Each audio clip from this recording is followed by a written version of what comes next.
number 27, senior Jet Cleveland. Number 2, senior Captain Marcy Brandon. Number 6, sophomore DJ Green. Number 9, freshman Jackie Carter. Number 11, sophomore Bruno Laverty. Number 12, junior Captain Andrew Wheeler.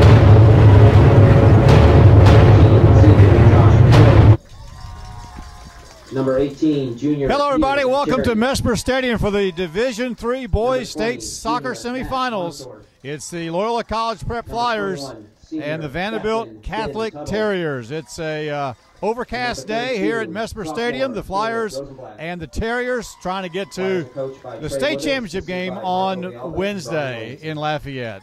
I'm J.J. Marshall. I'm joined by Callie Matlock, who was the star of last night's before tonight's matchup, followed by the national semifinal anthem, game by the sung Lady by Flyers, in which they won. And now we take a moment In for the our name of the pregame Father, prayer. the Son, and the Holy Spirit.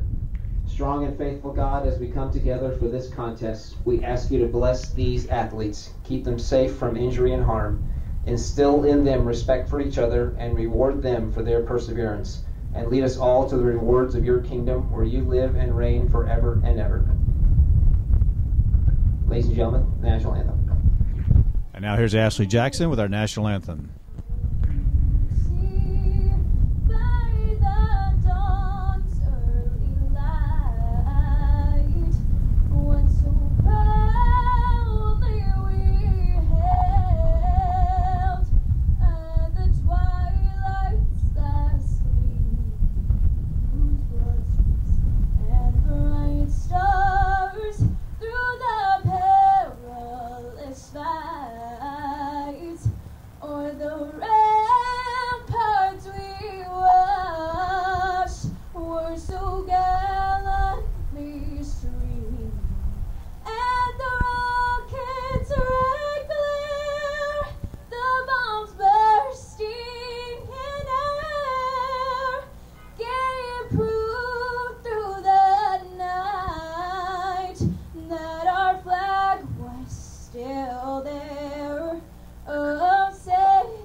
Thank you, Ashley, and good luck to both. All right, we're about ready for action. The team's shaking hands. Let's talk about, for one thing, first. Will be $5 a bowl at halftime. Callie, when you come here tonight, you notice that the conditions are a lot different than they were last night. They're dramatically colder. There was no wind for y'all last night. Big wind tonight. So how do you adjust to the conditions? I mean, I guess in soccer season you play this kind of all the time, all year long. You do have to pay attention to the wind. The wind can play a big factor, and depending on whether you get the wind first half or second half can play a big factor. So you just got to be aware of how strong the wind is and how often you play the ball in the air. And do you want the wind the first half or the second half, or does it make a difference, do you think? I think it depends on the game. Personally, I prefer the wind the second half, but some people prefer the wind the first half just in case it dies down. But I always personally prefer the wind second half. We appreciate you watching on LCP TV. As you look at your screen, the wind is blowing out of the south, which is typically the prevailing wind around here. It's going to be blowing right to left from the parking lot to the trees, as we like to say here. The Flyers will be against the wind as we start tonight's game. This is a battle of the number 4 and 8 seeds. The Flyers beat E.D. White, the 5 seed, 2-0. Vandebilt stunned number 1 St. Louis, the same team the Flyers had got knocked out by in the playoffs the last 2 years. This is a rematch of a couple of things. One of the most significant soccer wins in Flyer history came 10 years ago, almost to the day. We'll talk about that through tonight's game. The Flyers are in blue, and we are underway here in the Division III state semifinals. Vandebilt is in white. The Terriers are trimmed in gold and blue. Loyola wearing their Columbia blue jerseys, which I think they've worn every time. At least every time I've seen them, they've had these jerseys on. But obviously the orange shoes made their way out tonight because that's Zach Tuttle with those on. Ball's on the near side. Again, for the Flyers, if you haven't watched them so far, Carson Berry is the man in the middle, so to speak, the 100 career goals. He was our guest analyst last night during the second half, and he's the one, Callie, who makes everything go for Loyola.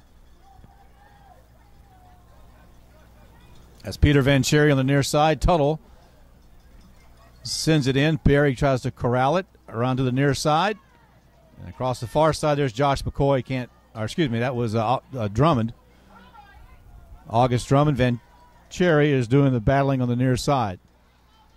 Again, for the Flyers, Callie, last time Loyola was here, they got an early goal against Edie White, and that just tends to make it think. Last night, y'all got an early goal too, and it just kind of calms everything down when you get an early goal. Y'all were the victim of an early goal against you in your game 2 games ago, and it just takes on a whole different feeling when somebody scores first, right? It really does. Sometimes when you get scored on, it kind of makes you put your head down for a second. So if you get scored on first, you got to remember that there's a lot of game left. But then again, if you score first, it kind of puts the other team down and gives you a little head case for them. So yeah, it gives you a little sense of anxiousness, which you weren't counting on that early. I mean, if a goal scored, in the 30th minute, that's one thing. But boy, in the first 3 minutes, all of a sudden you're thinking, is this not going to be our day or what? But it is. You said it's an 80-minute game, match, whatever you want to call it, and it's a long time to go. Flyers have had the ball in their half. We're just underway, about 2 minutes into the game. That's number 12, Max Doyle. The keepers for the Flyers, it's Jet King, and for Vandebilt Catholic, it's number 13, Nick Marley. Again, Vandebilt with a big win over St. Louis, 1-0. That number one seed, the St. Louis Saints, and that was a huge win for Vandebilt that helped get them here. And the winner of this game will advance and take on the winner of Turlings and University Lab. That's a 2-3 game.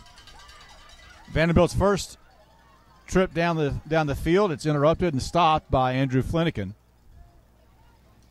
LCP TV is presented by the Loyola Media Arts class, of which Callie is one of the students. In fact, one of our students has the ball right now. It's Andrew Flanagan. He was the producer in last night's game. So this is basically a student-run production. We're glad you're with us and watching. We had more than 500 views in the game last night.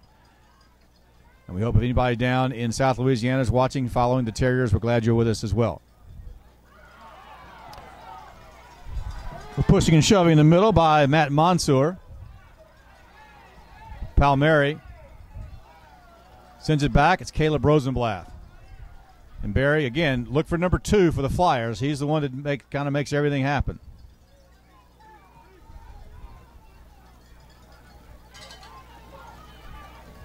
Ball goes out. Now, again, Callie, people will notice a lot of the players are wearing gloves. Yay or nay on gloves for you in conditions like this, and tell me why they wear them.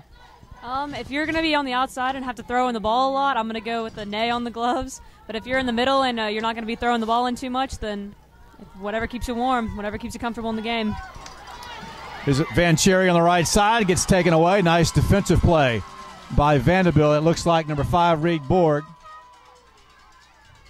Good, strong contingent from Vandebilt is here. The crowd looks like actually more in the adult section tonight than it was last night, but fewer students from the Loyola side than there were last night as well. It's a big atmosphere. 70 degrees last night.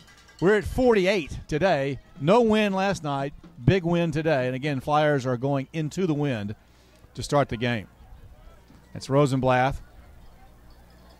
Talking about the Flyer season so far, really kind of a tale of two halves, and the main difference is in the second half of the year, they picked up Josh McCoy, who came back to Loyola after being away for 2 semesters.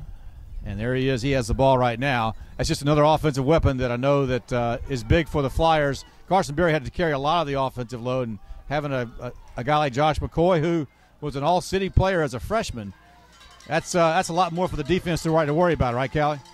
I've watched Josh play soccer a long time. I've known him a long time and watched him in club, and it's always been fun to watch Josh play, so I'm glad that he's back and able to finish out the last bit of the season with us. And he's a very intense player. He's kind of not quite like Carson is. Carson's a little more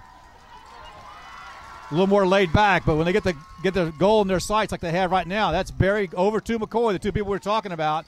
McCoy tries to chase it down and does it. One of the main reasons we have Callie here is to explain all the things that go on that I don't know anything about.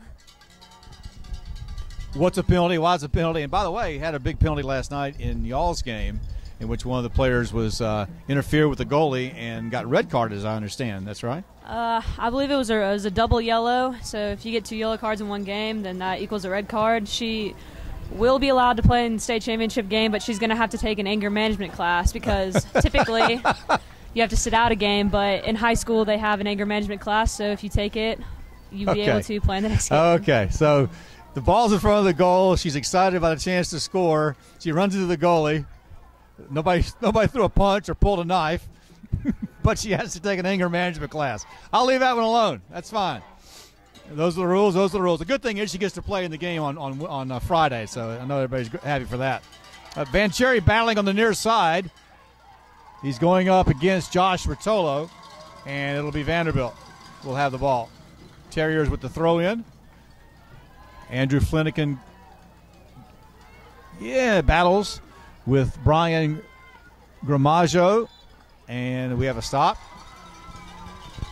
Again, when the whistle blows, Callie, you're on. You have to tell me what's going on. I think I know what's going on, but I think Bruno just clipped him in the back, and it's just a simple little call there, but something as simple as that can make a difference in a game on a free kick. And you get a feel for how the refs are going to call the game early, too, I would guess. You really do. Just within the first few minutes, you see every ref is different. They'll let different things go, and you just kind of have to adjust based on what they're going to call in a game.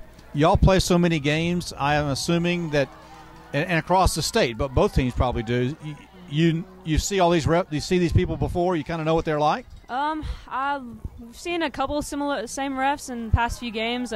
Once you get deeper in the playoffs, you get really limited on your ref choices because they want the best of the best ref in the higher level maybe games. Different associations than you're used to seeing. Not always, but you really just want the best level people reffing the best level games. That guy last night was full grown, I can tell you that. I saw him before the game, thought he was trying out for linebacker. All right, Flyers again control the ball for the most part. There have been no real serious shots, in fact, none for that matter. But if you're doing the possession game, so far it looks like Loyola is ahead. We're about 8 minutes into the game. It's Caleb Rosenblatt, sophomore for Loyola, over to Peter Vancherry. Vancherry sends it in. Marley says get out of the way before Josh McCoy can get there. Cowbells and air horns will be the smooth move there by Ben Tuttle. I mean, I know you've seen all that before, but for me, Callie, that was pretty neat. Terriers got the fans. They got the cowbells and they got the air horns. Flyer fans just have full stomachs. They have plenty of food before last night's game and again for tonight's game too, to add to the experience of the state soccer semifinals. Defensively for the Flyers, that's Mansour and Rosenblatt. And there's always a Tuttle out there somewhere. There's two of them. And we got a whistle.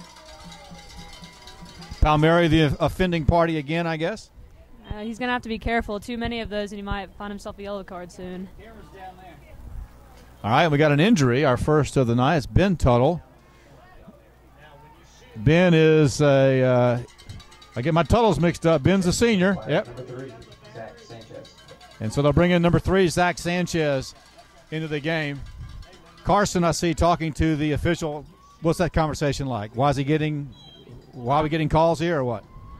Sometimes you just want sometimes you just got to say something just to maybe get a small explanation, but a lot of times they're not going to take any of it, and they're just going to tell you to move on. Yeah, is he asking for an explanation or just getting the temperature of what's going on? He could be asking for an explanation. He could just be arguing. You never know. Not Carson. We wouldn't be doing that. Again, with early, no score.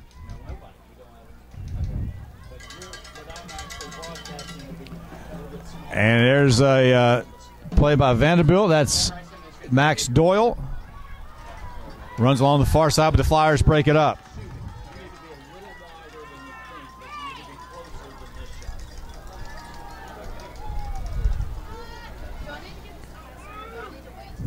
Along the far side, that's McCoy, I believe.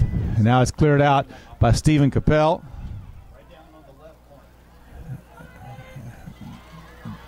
Ball comes over to the near way. Nice move there by Dominic Arsenault. Now it's over to James Lieber. Sliding move by Palmieri goes for naught. Nice play by Lieber. Good control of the ball, but gets blocked by Vancherry, who stayed with it. And we've got a whistle. That's just a push from behind after the ball's already away. There's no need for that, but they need to call for the ref. Oh, a push from behind then. Okay. And Vancherry doesn't look like he's in a very good mood, but I think that could be a male situation. Looks like he is, as they say, lower stomach area.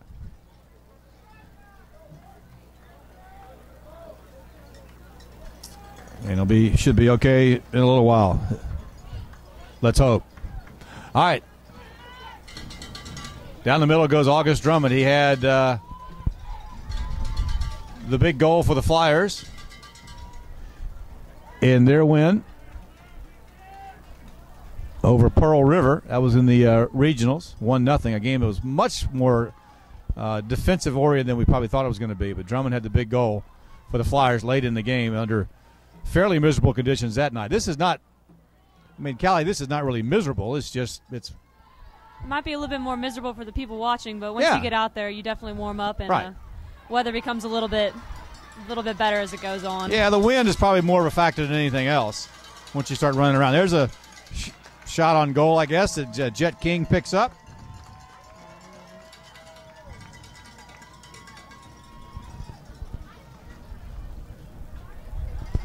We'll talk about the girls' championship match that they'll have coming up when we get to halftime in just a few minutes.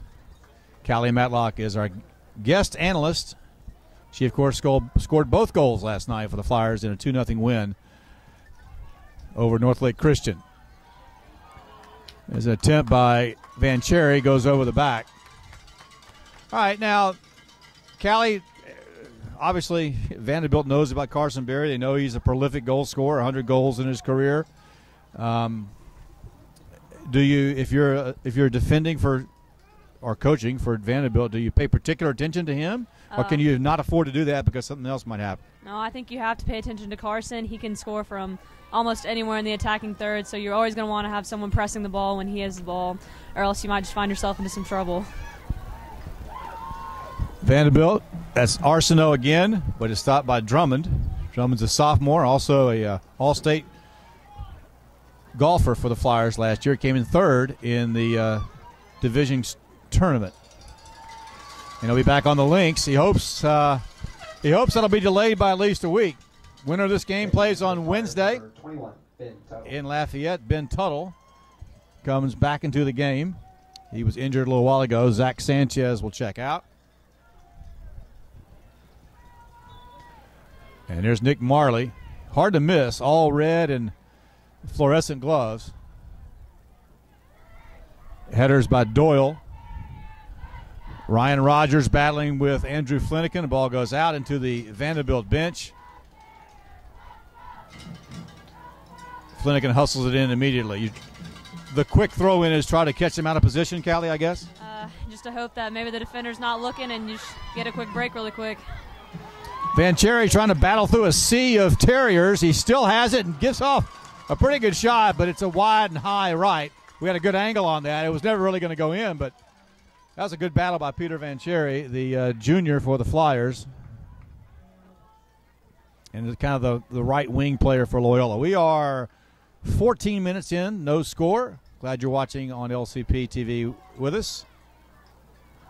Happy to be ringing this game too. We had a doubleheader of sorts last night. We had the girls' game and tonight the boys' game.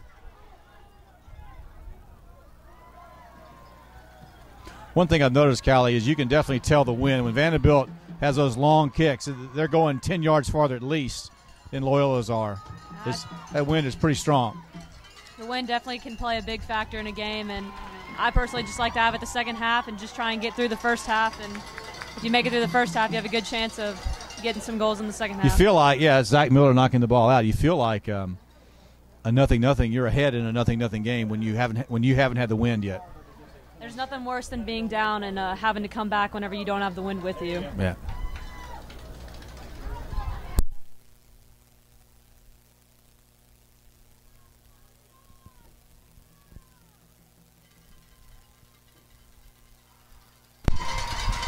Ball played in is picked up by Marley.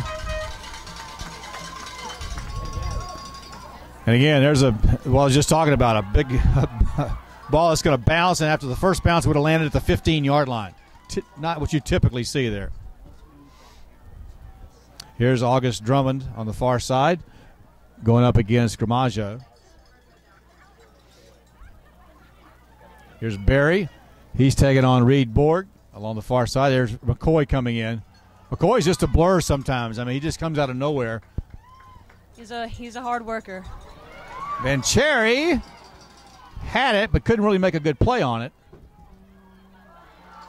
Tries to get it to Palmieri, and it gets knocked away by Arsenault. There's a battle with Josh Rotolo. That Tuttle comes up and wins, Ben Tuttle, and it goes out. No score. Division III state semifinals here at Messmer Stadium. And again, we'll tell you a little bit of history coming up at halftime between these two teams. Why Loyola and Vandebilt, there was a win 10 years ago. It was one of the most significant soccer wins. Well, certainly not the most, because the Flyers have a state championship, but it was a win that I'm not sure that will be forgotten anytime soon, and probably not for Vandebilt either. Long throw in by Carson Berry.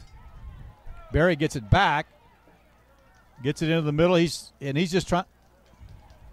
It's gonna be a corner kick. Yeah, interesting move there, right? By the keeper. Looked like he just. I don't know why he didn't pick that up. Maybe right. It came off of his own player. But yeah, and he could have kicked it over here. Anyway, we got a corner kick coming up. On the right side, this will be Tuttle. And Carson told us last night when he was in your place that he kicks on one side and they have somebody else kick on the other, which is an interesting strategy I didn't realize. Tuttle. We have that as well. We do? Okay. The girls do, all right. Just because of left-footedness or the way you can curve the ball? Or it's harder for someone who's left-footed to play it in from the right side because right. This isn't curving, right? So okay. Yeah. One player for one side, one player for the other. And that's typical? Most teams? Maybe not all teams, but I know a lot of teams probably do that. Here's number 3, Josh Rotolo, battling with Callie's classmate, Andrew Flanagan. And we have a whistle.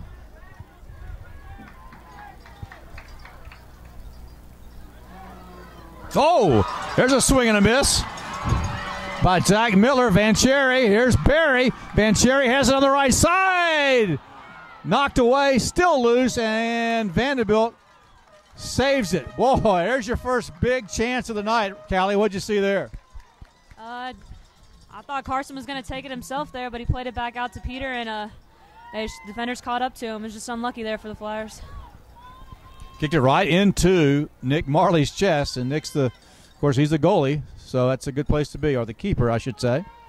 All right, so we got Tuttle again. This is Ben Tuttle. The senior puts the hand up. It's up. Try to make a play on it. Once again, it's a battle. And Marley comes away with it. Palmieri had two looks at it. The first one a little bit better than the second one.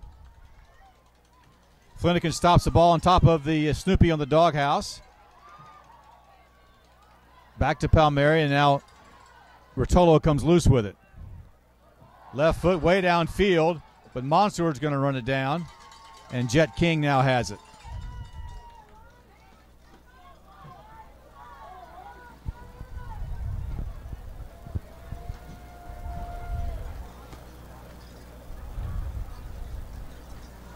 Far side, no score. Flyers have had one decent chance, not much for Vandebilt yet. That's McCoy. He's battling with Melanson.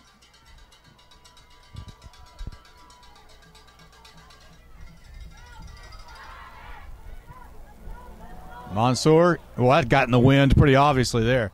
Kicked it up and it made a left turn. Palmieri, ball goes out of bounds. He's fighting with Dominic Arsenault. It'll be fly.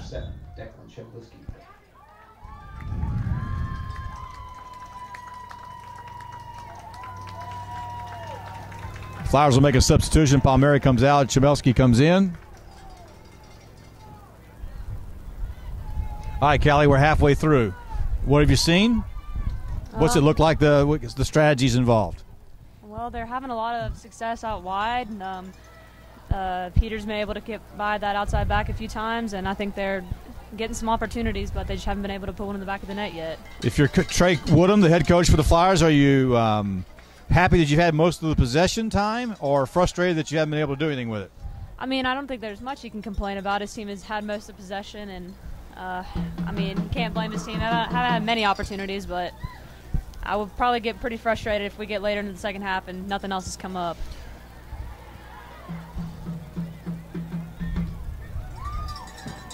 Big kick by Mansour. McCoy was hoping for a good rebound, but it bounces away, and he gets pushed in the back a little bit there by Lieber. No call, though. And Drummond has it, or he'll throw it in front. No, he won't. That'll be Gramaggio will throw it in along the far side in between the benches.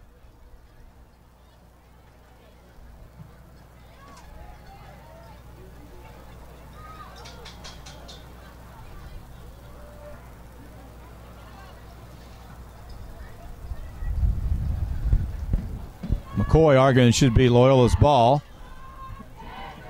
Not going to win that argument, though.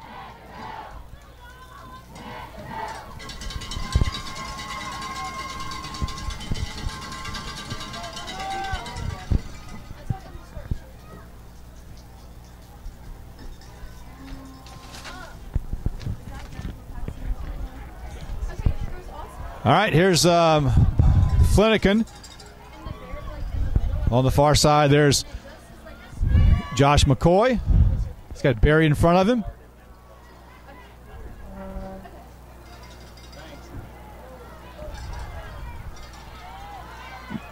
There's a battle right there between Tuttle and Max Doyle, and the ref will give it to Vandebilt.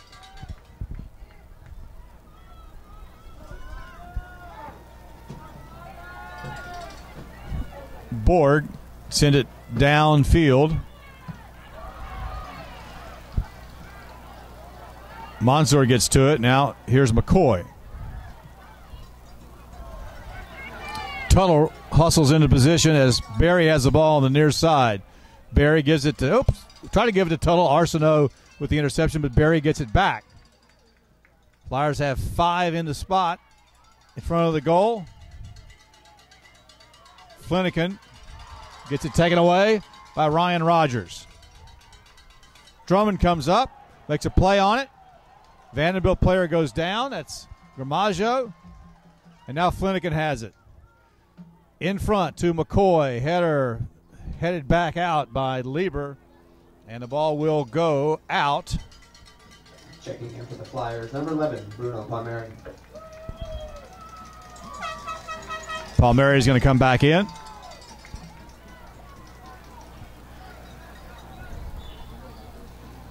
As we said, no score, cold, windy. Of course, we're somewhat shielded from the wind, but we are outside. It's not the most miserable soccer conditions that you'll see. Again, at least it's not wet, which is what Callie, y'all played in earlier in the playoffs.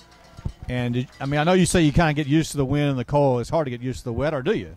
Well, when you're on turf, the turf being wet can make a huge difference on how the ball travels, so it's not something you get to practice on too much, so that's a little bit harder to get used to, but you kind of settle into it as the game goes on, I guess. And y'all play, well, I mean, I'm sure you have, but on grass almost never now these days, right? I mean, most of our games are played on turf fields, but that's kind of unfortunate because the state championship game is going to be played on a grass field. Is it really? It is. Oh, I didn't realize that.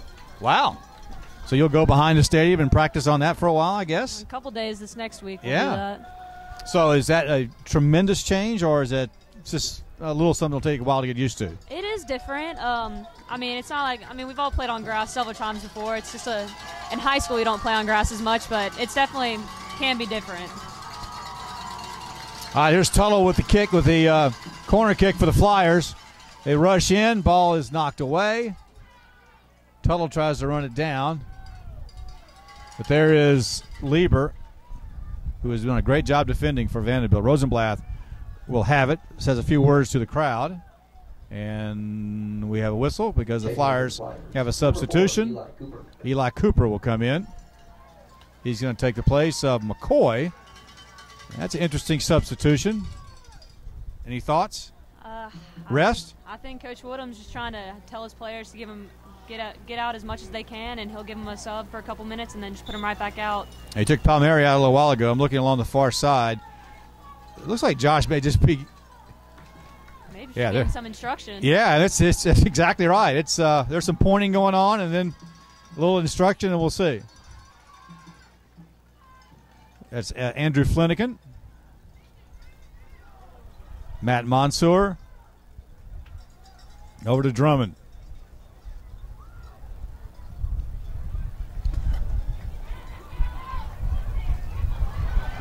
Flyers win over there in the corner, but it gets knocked away. August Drummond is the brother of Eliza Drummond, who's a member of the senior member of the girls' soccer team. Had a big goal for Loyola in the quarterfinals. The Drummond family has been big contributors to the Flyers soccer, especially in the playoffs this year. Both of them had game-deciding goals. Brunel Palmieri, sophomore midfielder, has it, knocked away by Lieber again.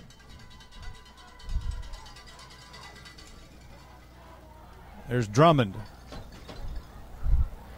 Again, the Flyers, the attacking or maybe even the defense of the Flyers. Loyola's had possession time. It seems like 75% of the time. It seems like it, at least to me, right?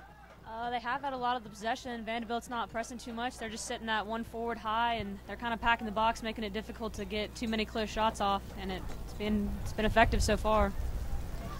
Like I said, Vandebilt. McCoy coming back in. Vandebilt won the big game against St. Louis. That was 1-0. They won 3-0 over North Vermilion in their first the regional round. So again, a 1-0 game against St. Louis. This kind of shapes up to be something like that. It's play it close, take a goal when you can, and you're not trying to win a 4-3 game. A 1-0 counts just the same. We're at 12 minutes to go. In the first half, still no score.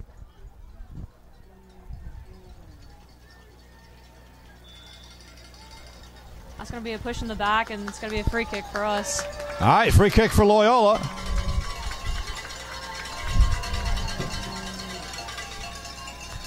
Tuttle, and one of these days I'll get him right. Ben Tuttle. I should be able to tell by the shoes because Zach has on the orange shoes. There's Ben Tuttle.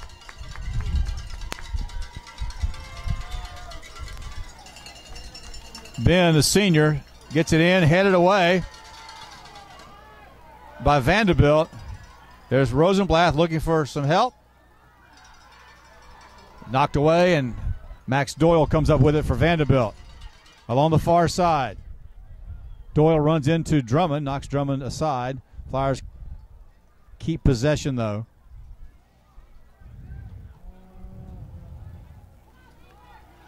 McCoy looking for a teammate. He's got Palmieri in front of him. Josh keeps it going. He's battling against Austin Guidry. There's Tuttle again. Now Palmieri.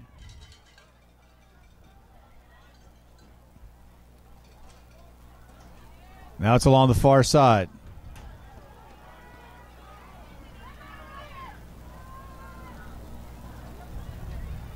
Mansour hits McCoy in the face. Flyers send it in, and Marley comes up with it. I noticed Vancherry on the other side. Is that some kind of strategy move, or just he happened to be over there this time? I haven't seen him on this side since the beginning of the game. Looks like Vancherry and McCoy got switched for some strategic reason. Maybe just trying to shake up and make the defense confused. Okay. Vandebilt have a deep throw in this time. That hadn't happened so much so far. Josh Rotolo is going to throw it in. Vanderbilt fans on their feet. That's Lieber battling with McCoy.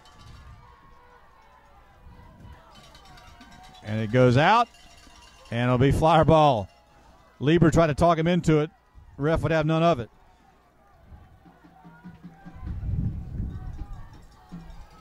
It's a throw in by Tuttle.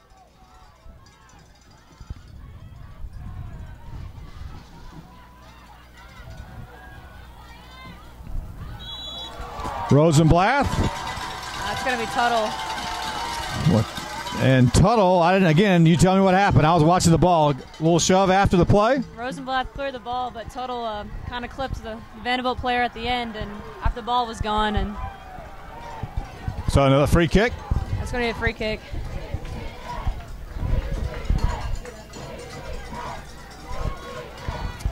All right, taking the free kick will be Reed Borg. Flyers line up 2 in front, or 2 in the way. Students on their feet. Best chance of the night. Borg's kick is going right to Jet King, and he makes a save. As a defender was coming in, or an offensive player was coming in, King one hop, and again, those deflections can be the worst possible thing, but Jet had a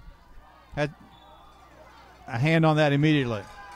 The takedown looks like, I guess the ref thought it was a bit of a flop by Loyola, which it might have been. But a nice kick. Came in, Jet was all over it, though, and it stuck to him. No rebound, and therefore no chance for Vandebilt. Flyers need to be careful. They left that man open, so they need to make sure they're tracking their runners, or else. There's another one for King, and he swallows it up. That one got deflected a little way. Gramaggio was ready, but Jet didn't let it get too far away, and he sends it back down. Yeah, it was strange to see a guy running that open on that kind of play. They need to be careful, make sure they have someone marking these runners. That was Vanderbilt's best chance. That one's knocked out of bounds by Chauvin along the far side.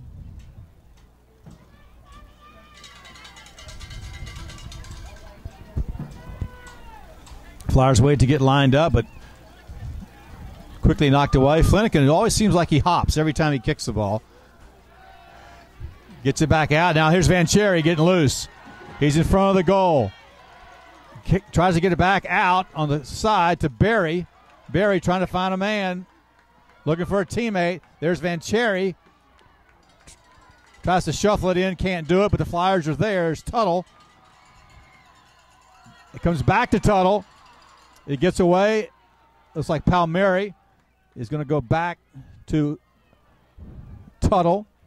And McCoy tries to stop it from going out of bounds, but can't. 7.5 on the clock. First half, no score. A tight, hard-fought defensive battle. Winner is going to the state championship on Wednesday in Lafayette. Vanderbilt's really packing the box and making it difficult for anyone to get a clear shot. They're only sitting one player high and using the rest to defend. Are they just looking for some, wait for a counterattack to come their way? I guess their hope is they can hold them off defensively and maybe just get an early through ball in so they're probably running on. All right. It'll be a corner kick, yeah. And this is one Carson Berry will take. Or won't. Let's see. We got somebody going down there to join him.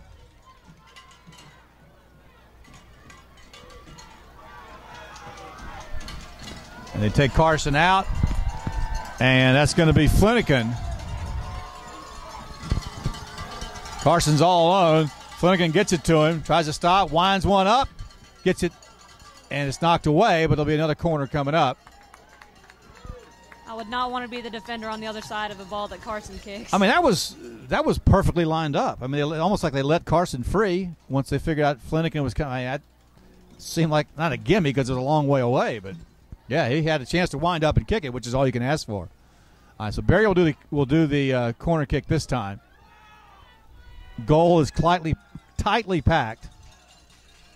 Barry up. Oh, goalie hits it into the top. Was that the football goal post? I think it hit the football goal post. It did. Okay. So it'll be another corner because the goalkeeper knocked it up. All right. So Barry will get another chance. Palmieri right in front of the goal for the Flyers. 4 other teammates standing about 10 yards out. Tuttle, McCoy, Vancherry, among others. There's Barry sending it in, keeper all over it.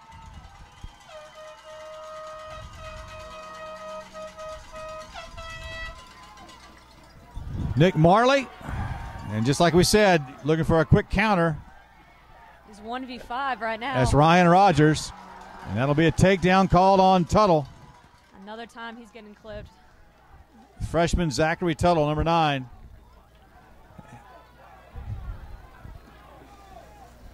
Parents are arguing for a yellow. Hey, he looked over his shoulder, and there we go. He's going to get it. All we have is, again, McCoy and Barry having a conversation with the official. Same thing we had a little while ago. Here's Borg.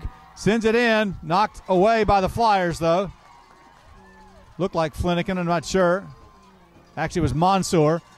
And now Bruno Palmieri has it. He's got Drummond on the wing.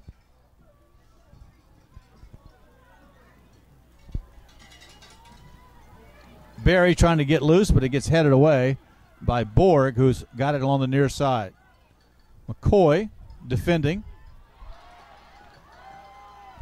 Lieber knocks it down. Oh, Rosenblatt let it get away from him, and it's going to be a throw-in for Vandebilt. Inside of 4 minutes, still no score. This is LCP TV presented to you by the Loyola Media Arts class.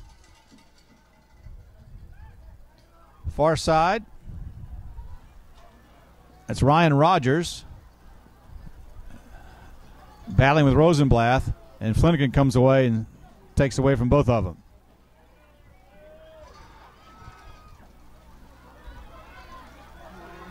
Jet King's going to corral that, and he does.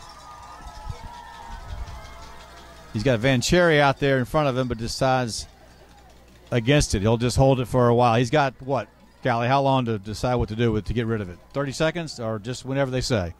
Probably give him 6 or 7 seconds. If it takes him longer than that, the ref's going to get onto him. Okay. McCoy wins that battle with Rotolo. McCoy goes down. Fans want to call, and they're going to get it. The ref was waiting for advantage there, and advantage did not develop, so that's going to be a call there. Waiting to see it. Didn't want to take away a scoring chance if one developed. Do you think that was a foul? I think it was a foul. It was a late tackle, which is what a lot of the fouls have been. All right, so Carson Berry has the ball, if you're looking football-wise, at the 36.5-yard line.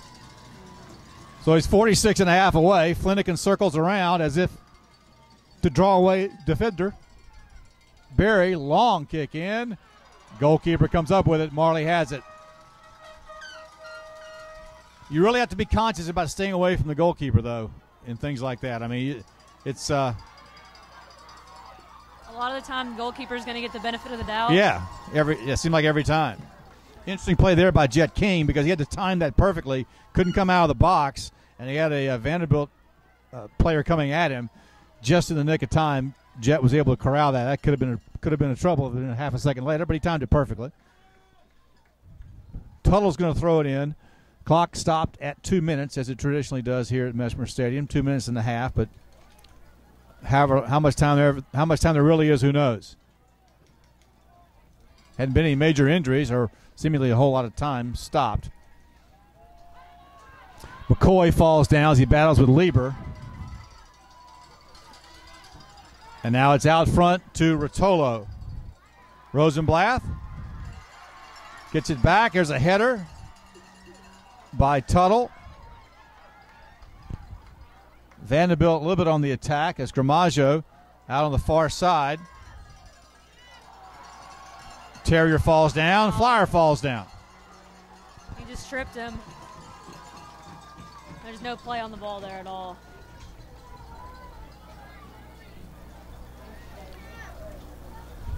Not much pressure, I wouldn't think, to score in the final 2 minutes. I mean, you'd always want to if you could, but there's no sense in hurrying or trying to get anything down. And as you said earlier, the Flyers knowing that they'll have the wind in the second half.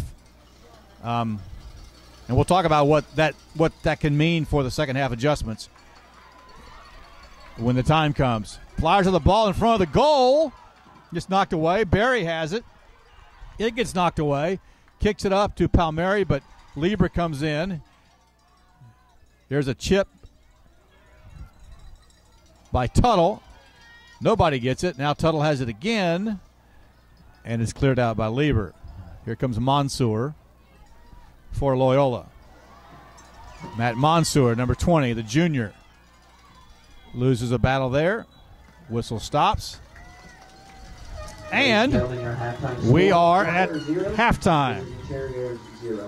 We've had no score. Pastelaia is available below the stadium, $5 a bowl. It is halftime here at Mesmer Stadium. And they benefit the Loyola softball team. The Flyers 0, Vandebilt 0. And yes, hot chocolate is available in the concessions.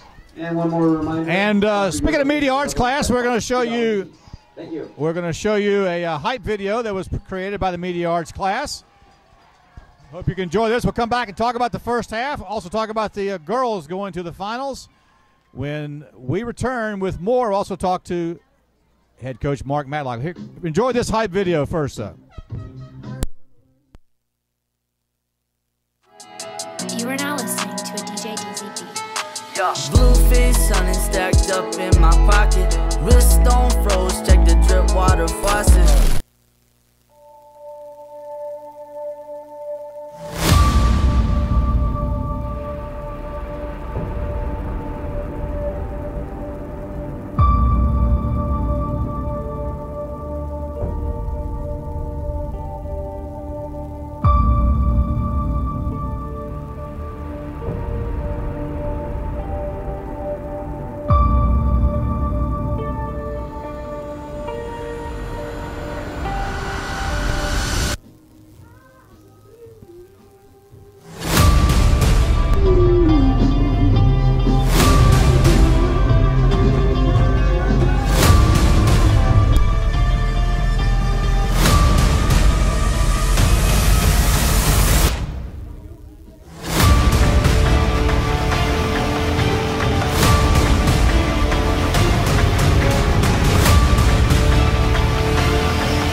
All right, back at Mesmer Stadium, we're at halftime. No score in the game match between the Flyers and the Vandebilt Catholic Terriers. We're joined by another Matlock. Callie Matlock was with us in the first half, providing expert analysis. Now we have her dad, who is the head coach of the Lady Flyer soccer team, headed for, I guess, Mark, your fourth finals with Loyola, and it's easy to remember the years because there always seem to be odd-numbered years.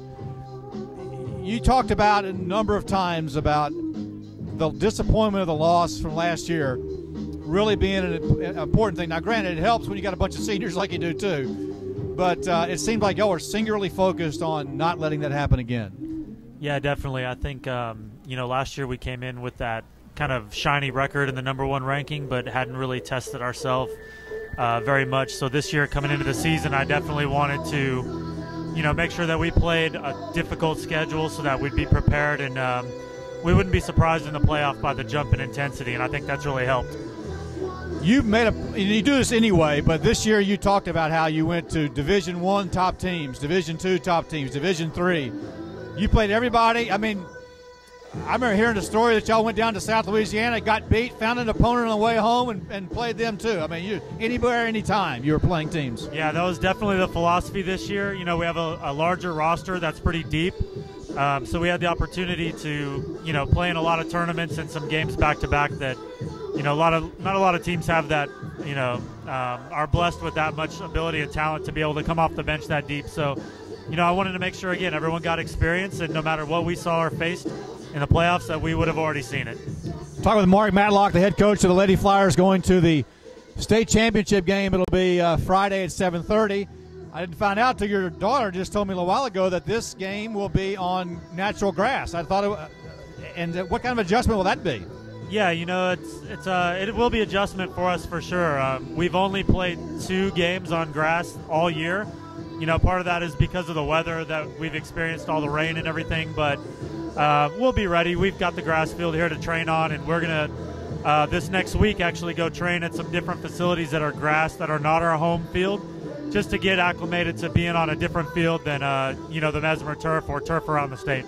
coaches hate it when people ask them compare teams, but what's the difference in this team and previous ones that have been to the state finals?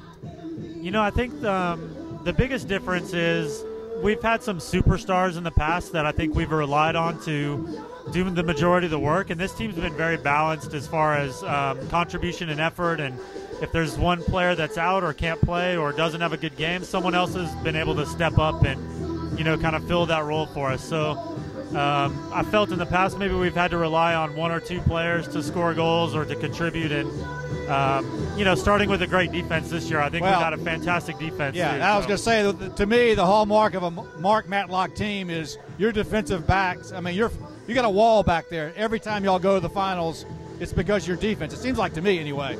And I mean, y'all just do a great job with that. Yeah, we've been blessed with a lot of good defensive units in the past. This year is no exception, led by 4 seniors and 1 junior, including our goalkeeper, Mary Cat. So, you know, experience is key, definitely. You know, those kids have played a lot of games and been deep in the playoffs. Brag on your daughter a little bit. That was an amazing goal. Her second goal last night was pretty special. Yeah, it was, you know, the first goal even, too, for me, so early in the game and trying to deal with the nerves of settling into the game to have a start like that. You know, obviously I was really proud of her. It was a big lift for the team to be able to take that pressure off us. And, you know, we played pretty well from with a lead. So that was huge. You know, she had a big game. She's had a big year for us this year. And, you know, I'm proud of her, obviously. But, again, I got to stress team with us because, you know, there may be a game where she doesn't deliver and someone else has got to step up. So, all right, let's get you to switch to the boys. What have you seen in the first half? Tell us an expert coaching analysis of what's happened. You know, I think Vandebilt definitely came in with that 4-2-3-1 formation where they're looking to stay deep and compact against our offense and not let us in behind them, and then look to counterattack with our one striker. So I think so far we've done a good job with, you know, keeping the one striker in check. I think the only real threats for us have been set pieces. We need to be a little more disciplined and not fouling and giving away reckless challenges and giving away free kicks in the attacking third. So, I mean, you can't help but notice that they beat St. Louis in a 1-0 game. So, I mean, they obviously know, you know, keep it close, look for something to pop loose, and try to win it that way. Yeah, the Vandebilt coaching staff, Coach Shen is he's a great coach, and he's very good at game planning and knowing what he's got to do to stay in the game and to limit his weaknesses. So I think they've done a good job of that. We haven't created too many clear chances ourselves, so, you know, the tactic for them is keep it close and try to nick one or get to penalties. I know the Flyers get the wind in the second half. Do you feel like that's going to be their advantage, or you never know? Maybe a little bit, because this game has been played a lot in the air. There's been a lot of long service in the air, but when you're playing on the turf, it's so fast that sometimes, to me, the wind can sometimes hurt you, actually, because balls that you play in, the ball doesn't stop on this surface, so you get a lot of balls rolling out of bounds. So for me, the best you know, thing is to keep it on the ground and combine with some smaller passes when you're dealing with wind. All right, that's Mark Matlock, head coach for the Lady Flyers. They'll be in the state championship game, Division IV state championship, on Friday at 7:30. And we hope all you Flyer fans can be down there in Lafayette. Not New Orleans. It's got 2 less hours to drive to watch it. Speaking of the Lady Flyers, we have another Media Arts production, the hype video that they had prepared for last night's game. So let's take a look at that. We'll come back and get ready for the second half.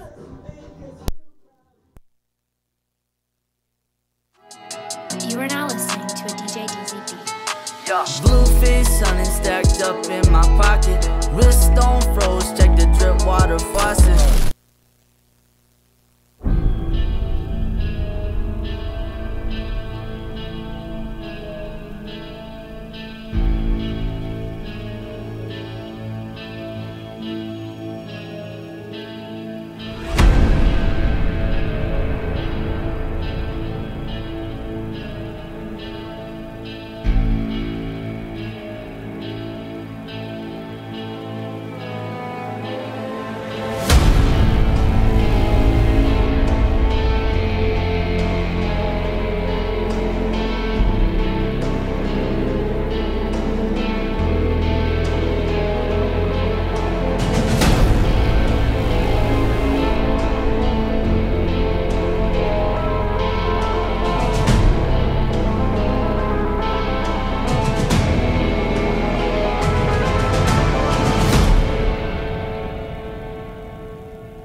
All right, we're ready for the second half. I told you earlier about a pretty big moment in Flyer soccer. Let's talk about the history, by the way, of Vandebilt and Loyola. The Vandebilt Catholic Terriers have been one of the premier soccer programs in Louisiana for a long, long time.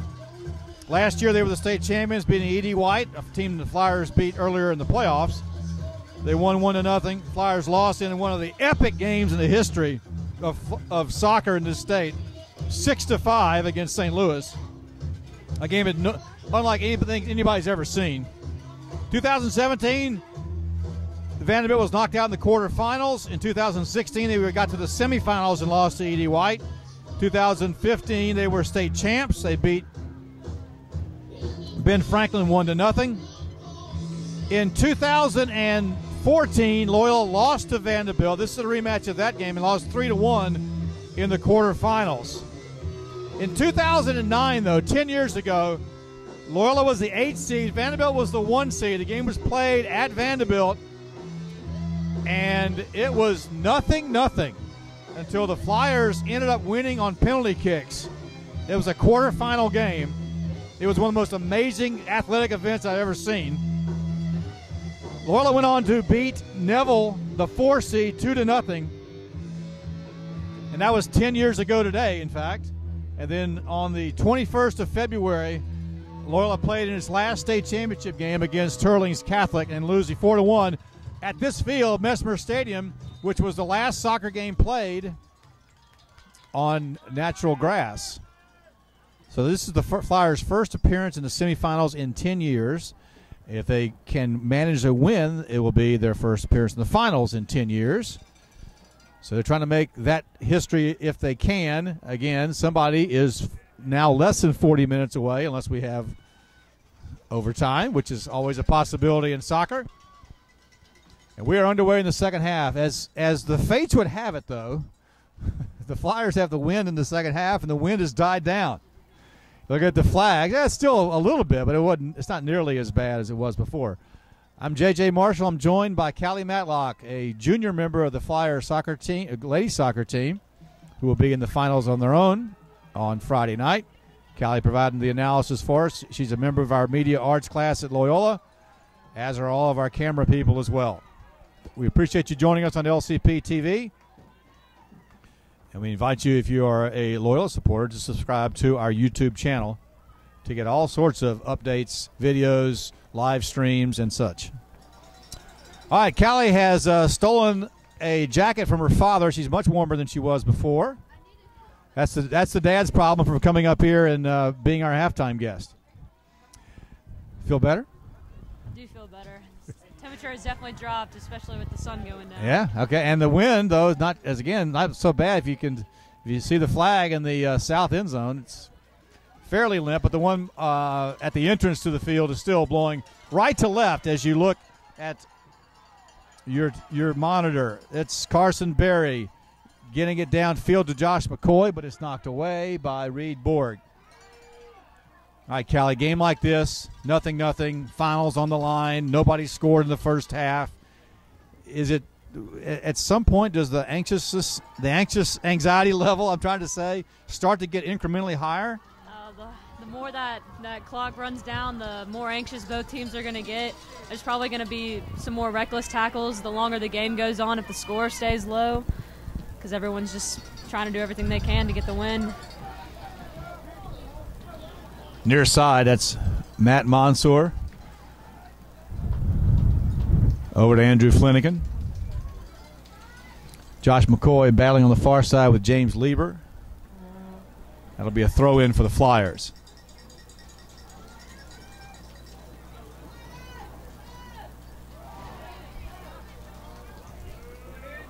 There's McCoy trying to get it in. It gets away from Palmieri.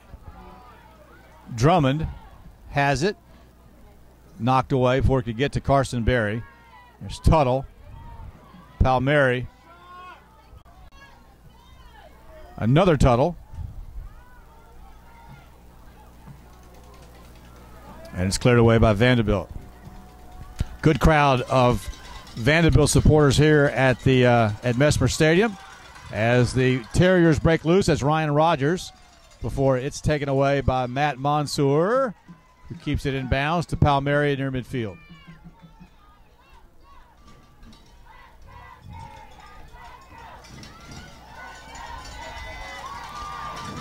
We said before, when the game started, Vanchery was on the right wing. Now McCoy is, and Vanchery's moved over to the other side.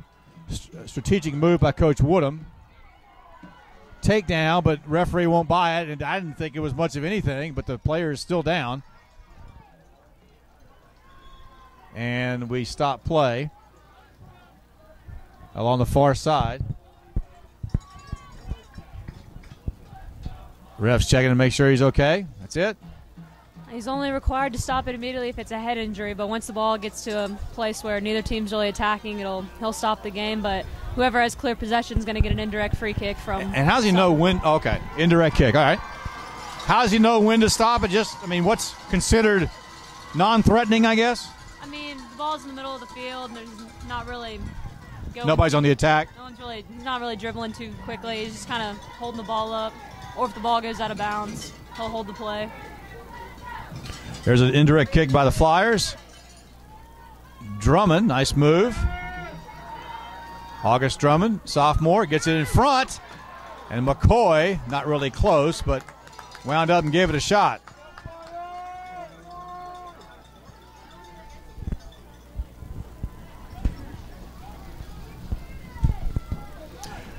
Here comes Marley,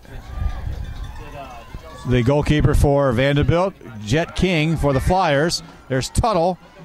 Marley comes out, and again, McCoy has to avoid him. That's a tough play for everybody. You get the goalkeeper that far away, and McCoy's got to make sure he doesn't do any damage. He's got to be careful. He knows that the goalkeeper's got a good chance of getting there first. So yeah, that's just a judgment you have to make, right, Callie? You just got to decide. And sometimes it's 50-50 like I thought was last night in the girls' game. But anger management classes will ensue. Still stunned by that. All right, throw in by Tuttle. I don't know which one. It's the one with the orange shoes. That's Zach. Okay.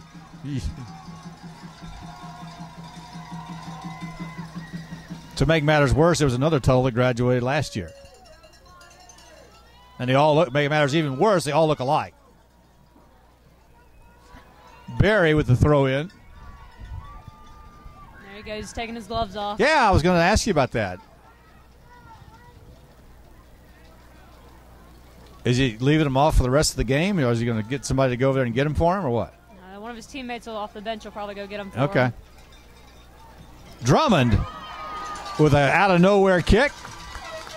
It's picked up by Marley. Now, a kick like that by Drummond, he's just trying to get it in the air. He can't possibly be looking which post or whatever. He's just trying to get a foot on it, right? And he's trying, and his hope might be that the goalkeeper's not really prepared for a shot there. Sometimes you catch them off guard, they're not ready, then might slip by them. And they talked about your second goal last night, that the keeper probably didn't think that you were in a threatening position. Sometimes that can be the best possible time to try it. I really didn't think I hit it that well, but she was way off her line. She wasn't expecting a shot from that far out, so I guess I just got lucky on that. McCoy to Barry. Flyers' top two offensive threats. It's Vanchery getting ridden out pretty good by Gramaggio. Here comes a wind-up, and a kick comes right back at Bruno Palmieri. Drummond gets it before it goes out. Defender falls down. Here's Drummond to the middle. Too much on that one. Yeah, look at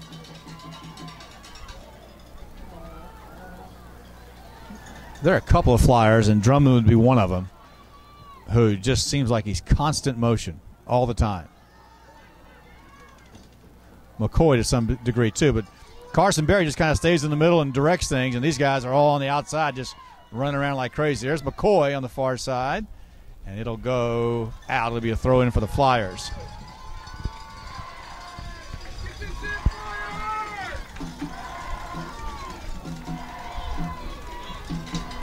Berry still with the gloves off. Good thing he did that.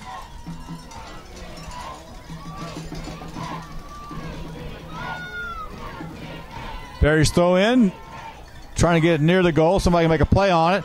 And there is a kick. Just wide of the goal. Just wide by other Tuttle. Which one? Zach? Ben. Ben? Okay. I don't know. Non-orange wearing shoe Tuttle. Flyers again, just like the first half, have been far more on offense, but then it's just as I say that, here comes a breakout by Gramaggio, and it's stopped by Jet King. King, also a member of the Flyer baseball team, which was in action today in a jamboree that was seemingly a lot colder than this.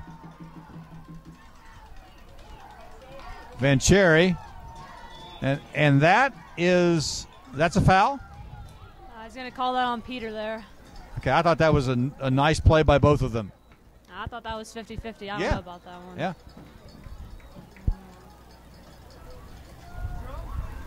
And again, like you said in the first half, Callie, sometimes that's just, let's just stop let's lay it down right now so it doesn't get any worse. Kind of send a message type thing.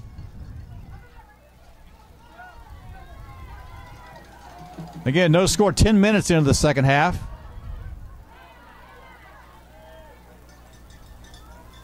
Winner going to the state finals on Wednesday in Lafayette. Be a 5 o'clock game. Like the Vandebilt player fell down on his own.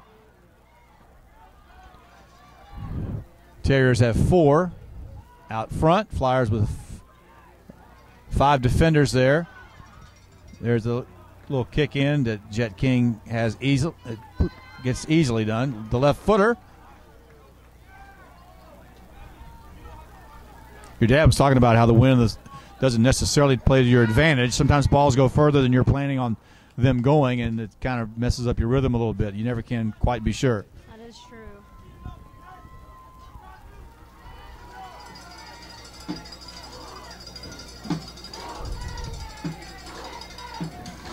Ball goes into the patio here at Mesmer Stadium between the stadium and the field house.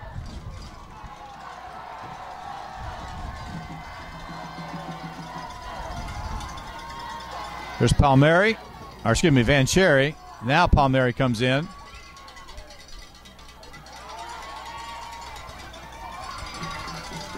Drummond loses it, but Monsoor has it for Loyola. Gets it to Berry. Carson on the left side working against the defender. Ball goes out. Loyola throw in. Berry quickly down. McCoy runs in, but it's corralled by Marley. When you have someone like Carson who can put a deep ball in on a throw, that can be really dangerous. It's almost as good as having a corner. Yeah, he plays it like a corner with his hands instead of his foot. But yeah, McCoy's down there, like you said before, trying to keep him off guard. Get down there as fast as they can. Here's Palmieri. Far side, there's McCoy again.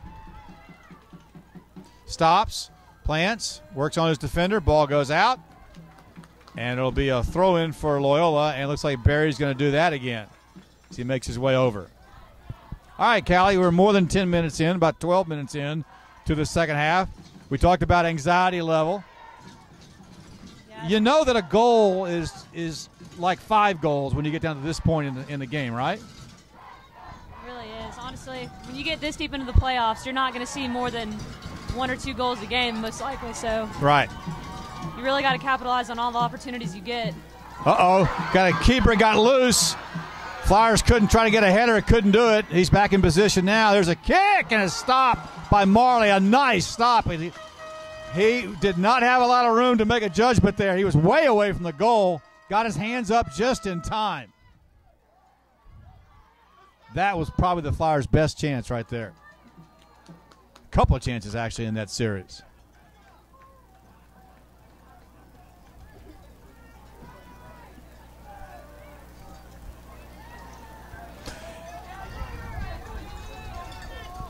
And I know either team will take a win however they can get it, but you'd hate to have it come down to some kind of questionable penalty, resulting in a free kick in the goal. I don't know. I mean, you want to win it, or you certainly don't want to lose it in that way.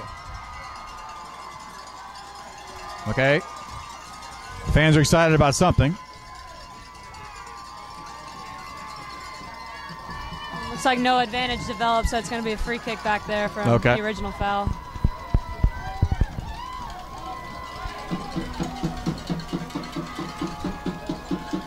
Mansour over to Rosenblatt, the sophomore. There's a header by Rotolo.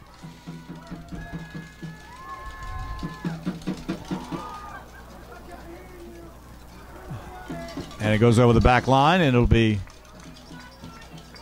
a kick by Marley. 25 minutes appearing on the clock.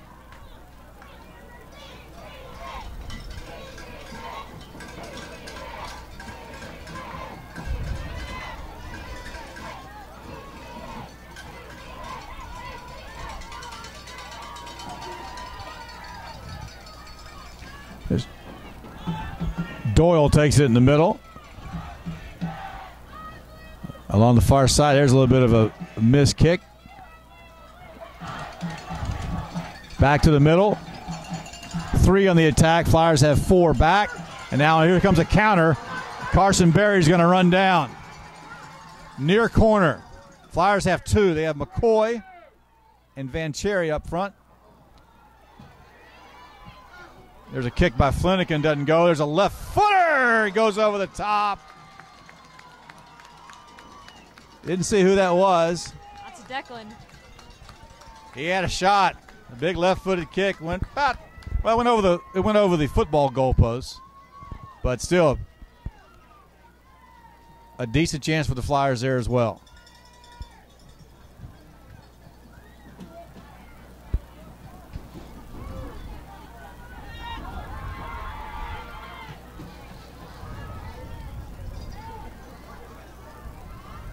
It's Matt Mansour on the near side. And this will be an interesting call here. Here comes a yellow card on somebody. Matt Mansour. And it's going to be on Mansour. I was going to have to go out for that. He ran into Brian Gramaggio, and Mansour is sent off. Agree? I mean, it was pretty dangerous there. He came in late. I can see him getting a yellow. I can see him not getting a yellow.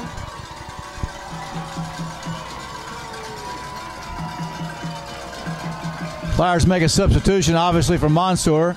I'll try to get the number in just a sec. Looks like Palmieri, actually. Kick goes in. Flyers have the defensive wall up. Rosenblatt. Can't get it out of there. Here's a high kick that Vandebilt will knock away. Offside. Offsides. Good. Thank you. That's why you're here. Not the only reason. The main reason. Did you even have to look at the assistant, or you knew it was offside? No, I knew it was off. You always gotta. You never know if they're gonna catch it or not, though. But that was pretty obvious there. He was a good 5 or 10 yards off.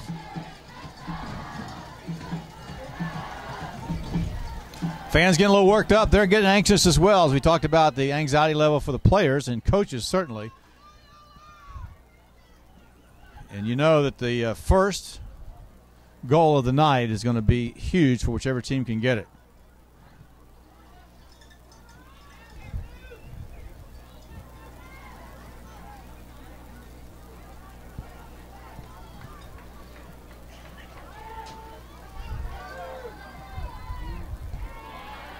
McCoy back on defense now. I'll get you to talk about that in just a second. Let's see what happens here with Vanderbilt's attack over going to the far corner.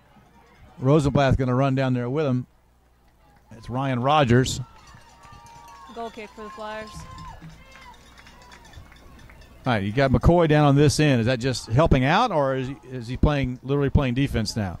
I think since Matt went out, he dropped Andrew and Josh both back just to see out until Matt can go back in, which I think he just did. Which he just did, yeah. Back in for the Flyers, number 20, Matt Mansour. Checking in for the Terriers, number 7, David Emerson. And again, is the substitution what? It's just to get them to cool down? Is there a mandatory time that the coach wants to take out, or how's that work? Honestly, they can leave one person. They can play with 10 people and just wait for the next time the ball to go on and just have them go right back on. But it's just a rule that they have to go off.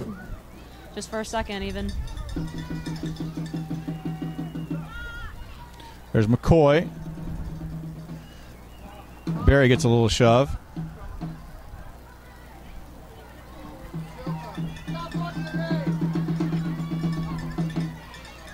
Palmieri in a battle. Looks like David Emerson. Flyers get it out, try to catch him off guard. Here's McCoy to Barry.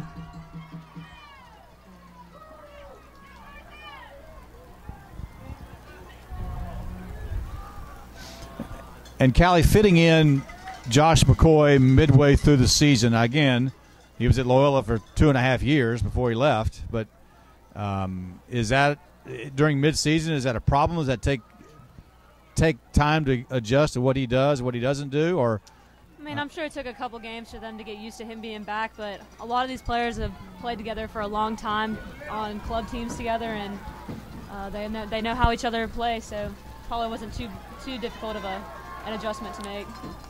Vancherry knocks it off the defender. And we will have a corner kick that Carson Berry walks slowly over.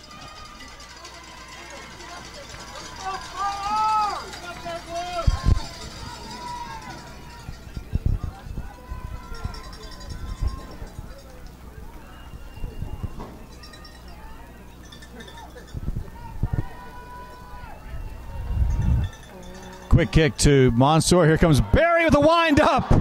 Tipped up, and Marley comes down with it. That was a blast.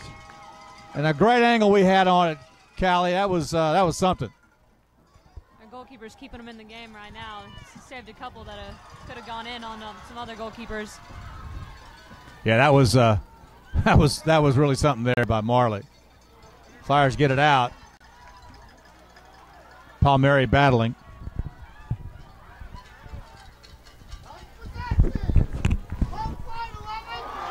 Nice flick there by Carson. Here come the Flyers. There's Vancherry battling with two defenders. Barry has it. Pretty good battle ensuing there. Vancherry more than a little fired up.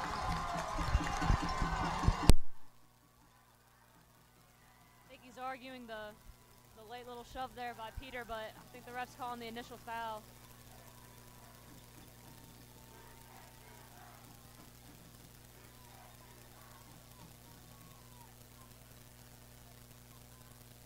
Certainly got the Flyer contingent fired up. All right, what we got here? They got two around the ball.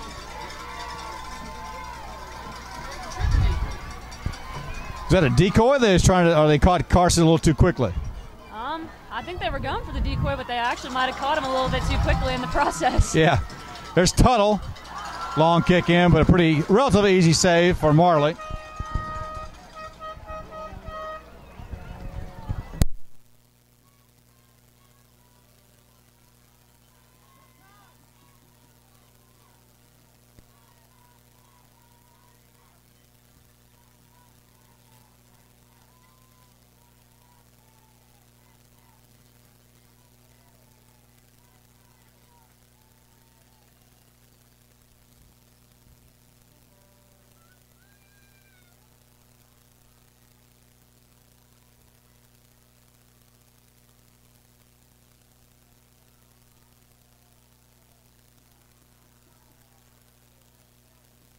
Far side will be a throw in for Vandebilt Catholic. Down to 17 minutes in the second half. No score.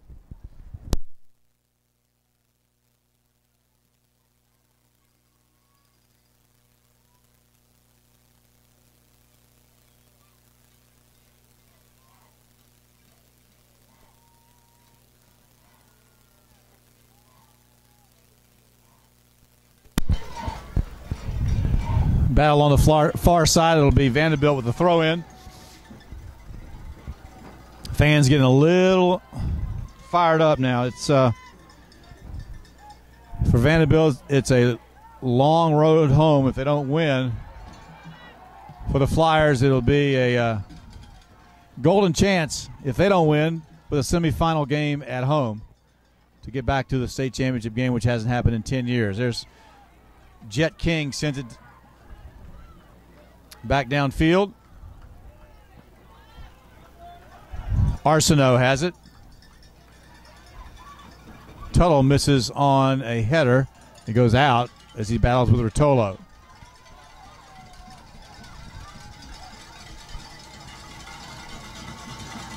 You can see fatigue starting to set in on some of the players. Yeah, you can see the game has definitely slowed down. There's a high energy coming out of the second half, and after about 20 minutes, you're right. It's a lot less than it was before. And Zach Miller running it down for Vandebilt.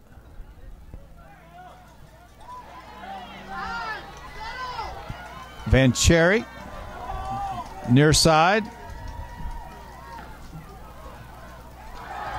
Wins it again, but it's kicked out. It probably into my car. Looks like it's exactly where it was parked.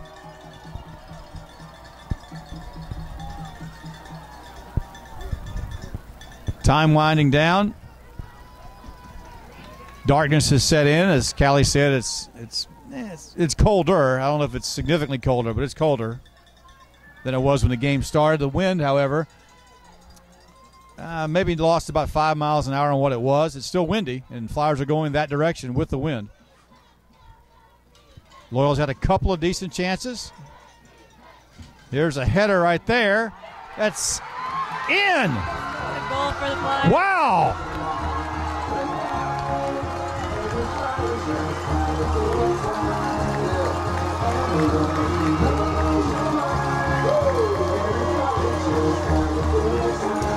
All right, Flyers lead 1-0. 14 minutes to go.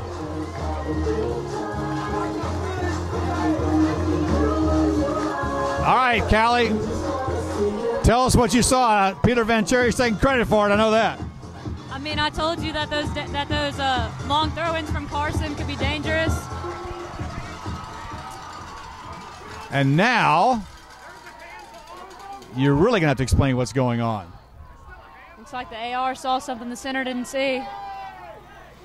Coach Woodham walking down. And it's a goal. Okay. All right. I'm going to ask you, you're a few hundred feet away, but try to explain what just happened. Well, it looks like the AR maybe saw something the center didn't see, and he tried to tell him, but I think the center overruled him on it. That was a header by Van Cherry. It looks like it was a... Might have saw a handball or something. I mean, he could have called offside. It could be anything. There's no telling.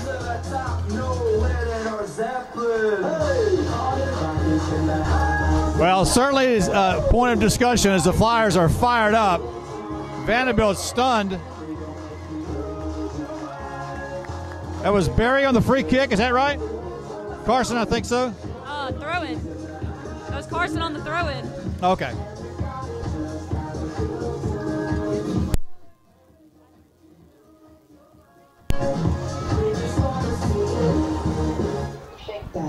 Now again, all the clock has stopped. Okay.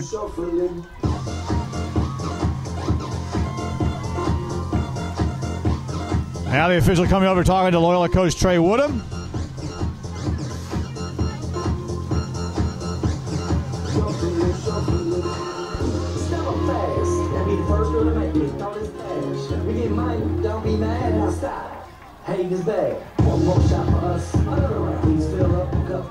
Fans are fired up for Loyola. They've got taken a 1-0 lead. Clock has stopped, though how much time actually has gone away, we don't know.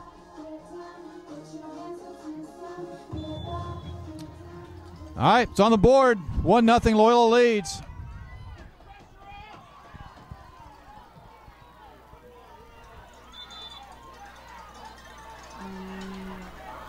Carson Berry on his knees. And that, is he looking for a head injury there? Or he's just, Carson's complaining that somebody swung an arm at him. I'm always stunned, Callie, as to how much action happens after the ball leaves somebody's foot. sometimes the momentum gets to you and you just get a little excited. And yeah, I mean, you're seeing this stuff, and guys are down on the ground. I never saw anything happen. There's Barry. Sends it down to Vancherry, but he's cut off. And we will have a corner kick.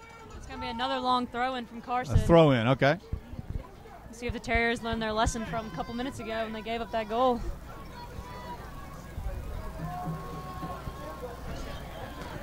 Yeah, in soccer, it helps to have a good arm. Here comes Barry, gloves off. Long throw-in, wow. I mean, you don't see a whole lot of that in boys soccer. I mean, even though Carson's got a really good arm, that's a weapon, like you said a little while ago. I mean, I've seen long throws, but that is directly into the box. Yeah. Big advantage. All right, working in the middle again. It's taken away.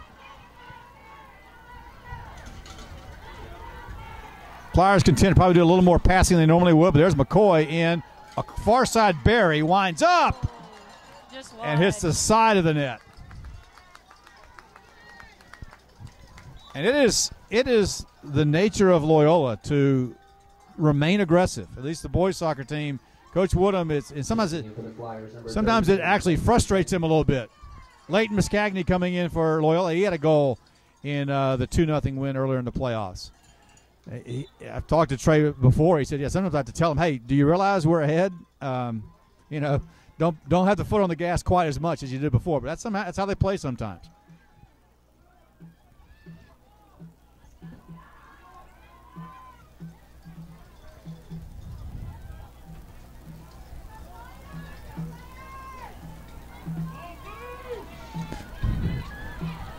Couple of hitters gets the ball down for Vandebilt. Knocked out by Matt Mansour. Throw in by Gramajo. Quickly. The Flyers have had the box stacked that time. In fact, so much so they didn't have anybody on the Vandebilt side of the field.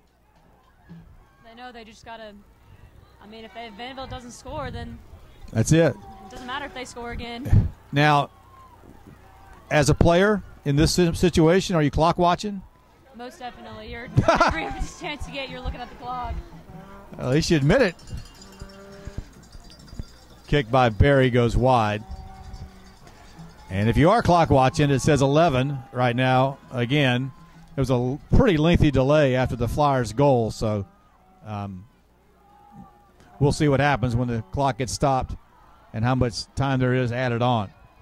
Gramajo has it to the middle. Oh, you got a man on the far side. He's run down in the corner.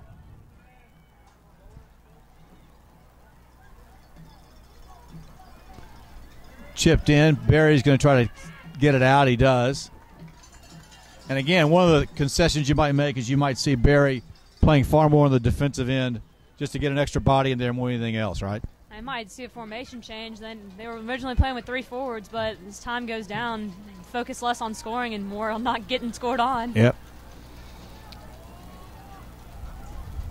Flyers about 10 minutes away from, or hopefully for them, advancing to their first state finals in 10 years. Battle on the near side is Miscagni, who just came in the game a little while ago, and Reed Borg. Borg has it, but it goes out before he kicked it in almost into the parking lot. Again, weather at about high 40s, probably 48 degrees. Wind is out of the south or right to left as you look at the field here at Messmer Stadium. Messmer Stadium built in 2002, became a turf facility in 2010.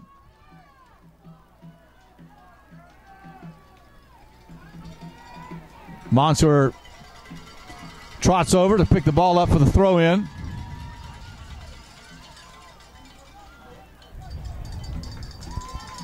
Goes out. And here's Barry. Long throw-in. Vancherry trying to run it down. But it's stopped. The keeper, Marley, sends it on its way. We have a whistle. Oh. And we have... Barry lifted his foot on the throw, so it's an illegal throw. Wow! And that got to happen once you got past 7 years old. course, at age 6, no one can do it, and all of a sudden they can all do it. I mean, that gets called, really? Okay. And now we got an injury down here. Vanchery? Yep. Peter Vanchery is going to limp off. Checking in for the Terriers, number 23, Ryan Rogers. Checking in for the Flyers, number 4, Eli Cooper. Eli Cooper is going to come in for Vanchery, who's helped off by assistant coach and the trainer, Chris Campbell.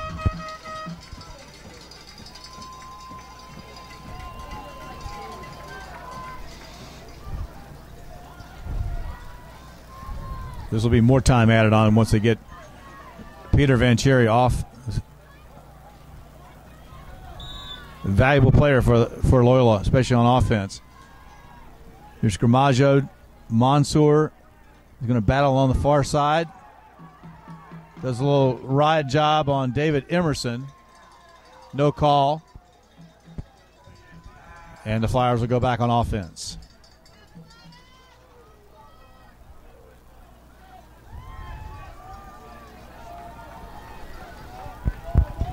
1-0 Flyers lead. Here's McCoy. Running down court. Eli Cooper is in front. McCoy trying to make a move. Sends it across. Cooper's not going to get there. Actually, he does, but ball goes out. Cooper reached just in for Peter Vanchery.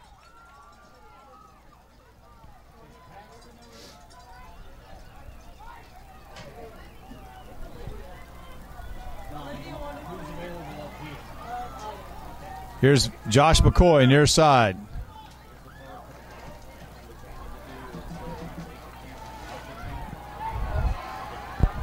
Battling for the Flyers is Miscagni. August Drummond, or AJ as he's called.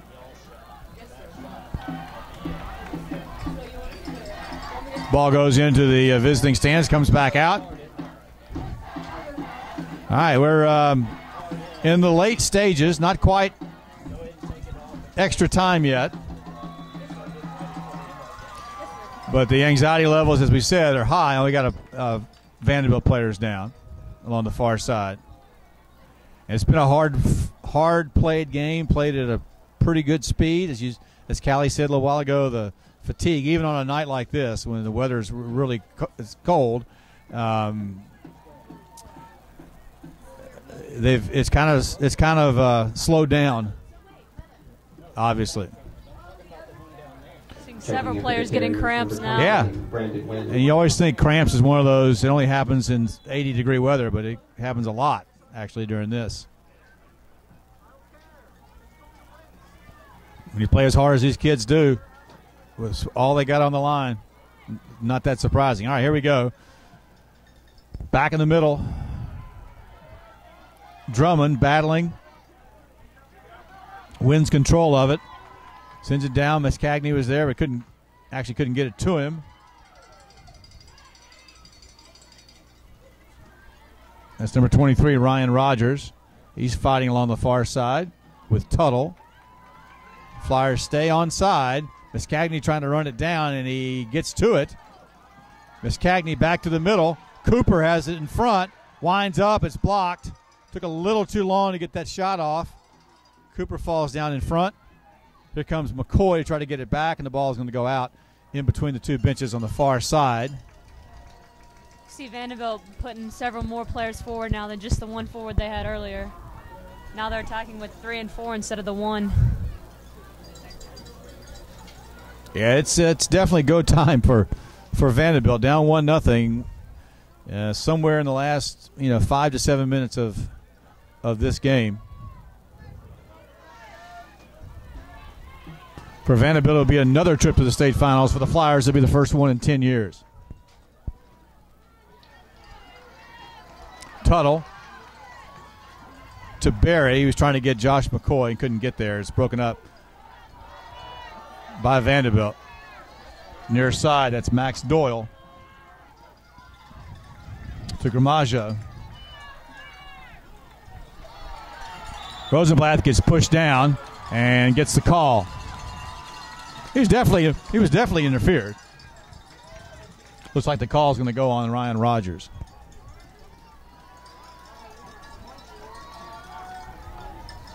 Do you consciously take your time here, Callie?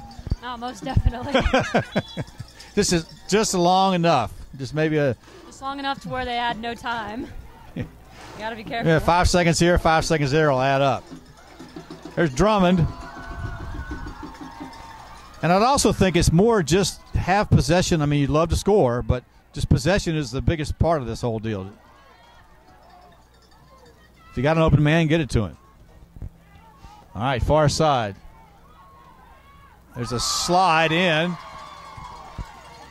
Looked like Miss Cagney. No, excuse me, that's Tuttle. The header comes out. Cooper in the far side, chipped up. McCoy's going to try to run it down, but he's going to have some company. August Drummond comes up with it. Flyers keeping the ball on their half of the field. And now it's controlled by Austin Guidry. Counterattack goes way down. That's Tuttle.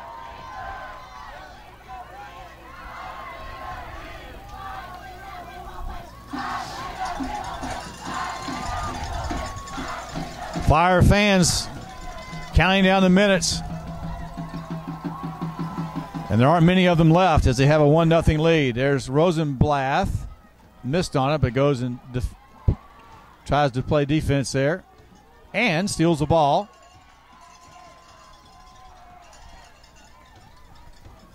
Miscagni tries to make the case for it to be Loyola's ball, but it's not. We have substitutions. Loyola's going to make 2. Nope. Didn't allow that, right? If it's Vandebilt's ball, then and they have no players up to sub, then we can't sub. All right. Another reason you earned this huge paycheck, Callie. It's very good. Great analysis there.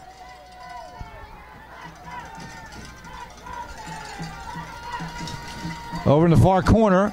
Still throw-ins, though. Flyers trying to get possession, knock it up in the air, though. Kind of a dangerous spot. Didn't get all of that they wanted to. McCoy has it. He's battling. Ball goes out in front.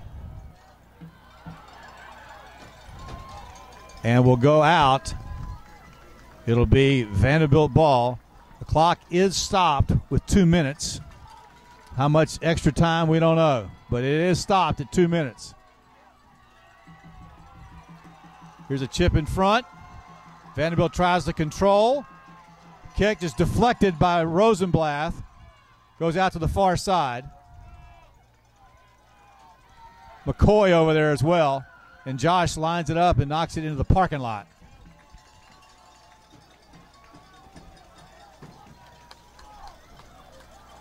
Checking in for the Flyers, number 18, Peter Vancheri. Vancheri coming back. Bruno Palmieri comes back. Cooper goes off. Blaine Bailey.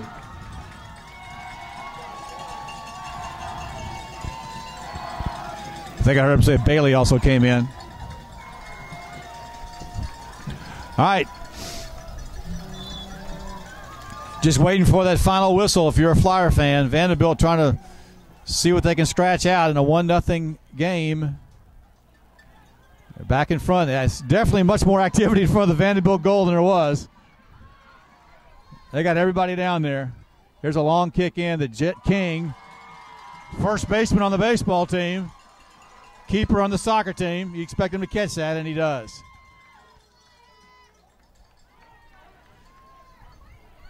King gets it across the field. It'll go out of bounds into the Loyola bench. You find yourself watching the referee to see if he's looking at his watch, or Most definitely. I mean, you're waiting for that three blows of the whistle. he keeps the official time, so there's no telling how much he's going to add. But you're just hoping And any second that he calls. Can you ask him? Will he tell you? He will tell you if you ask him. Or Okay. Here's a chip up. McCoy heads it out to Barry. Flyers lose. Here comes Vandebilt. Oh, there's that dangerous cheer that you don't want to do, especially in a soccer match. Not in a 1-0 game. Not in a 1-0 game. It's 7-0. Go right ahead. That's like dumping the Gatorade bottle on the Gatorade jug on the coach and then scoring afterward. It's happened a couple of times. Actually happened this year at LSU. Here's the Flyers on the near side, look like Palmieri to go out of bounds. There's some watch looking going on by the official. Comes back out. Barry tries to get it, but he can't. It's controlled by Gramaggio. Vandebilt trying one more time. Flyers send 3 back, 4 back.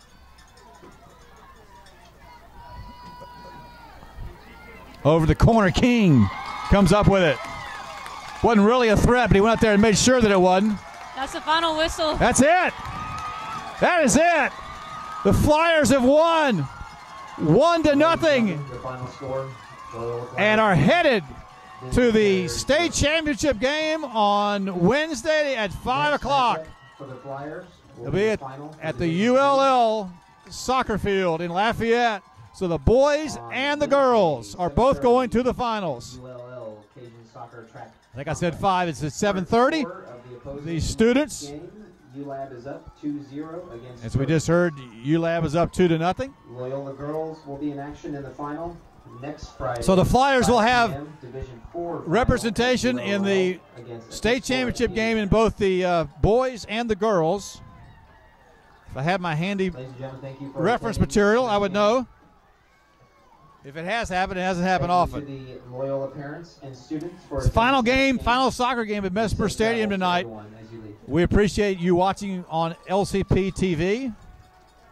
Once again, as you can see, the crowd has made its way onto the field to congratulate the Flyers.